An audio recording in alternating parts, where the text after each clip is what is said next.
Nimrah says, I did istikhara before getting married, and I felt good about the whole thing. So I went ahead for the marriage.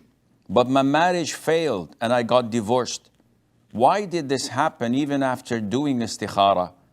Wasn't it Allah's decision that I marry him? Then why did it fail?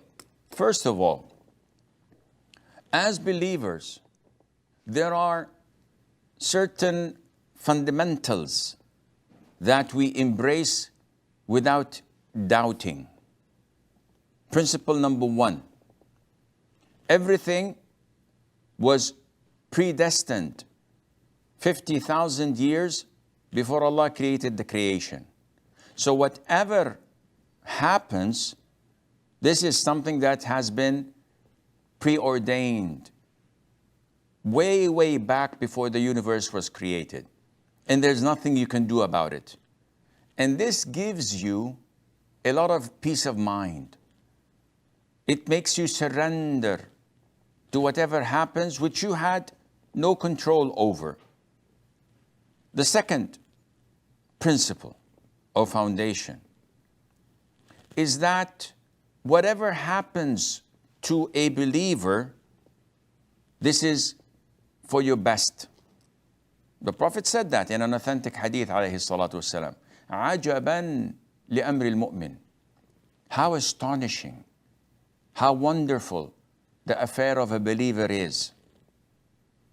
If something good happens to him, he's grateful and praises Allah, and it's good for him. And if something bad happens to him, he's patient and he praises Allah Azza wa Jal. And this is good for him, and this happens only to the believer. That is, being grateful and showing gratitude to whatever happens. Because he trusts and relies on Allah's judgment. And whatever Allah chooses for him, this is for the best. So, these principles and many more throw tranquility and gives you the peace of mind. Istikhara is asking Allah Azza wa Jal to facilitate what is good for you at that particular moment.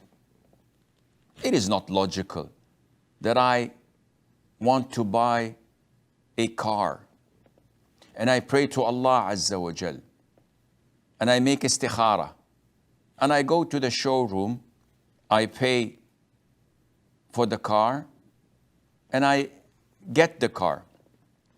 It's not logical to expect that for the coming 20 years I wouldn't have any accidents, it won't break down, no child would come and scratch it from front to back.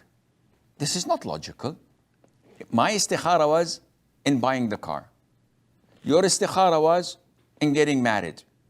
And that was a good thing for you, and Allah facilitated it. What happens afterwards is your choice, is your course of action, is a result of your own decisions, is your lack of communication with your spouse, is how you behave. All of these are not included in your first initial istikhara. The marriage as a marriage was good for you. But what happened afterwards is a consequence of your own actions and behaviors, and Allah Azza wa Jal knows best.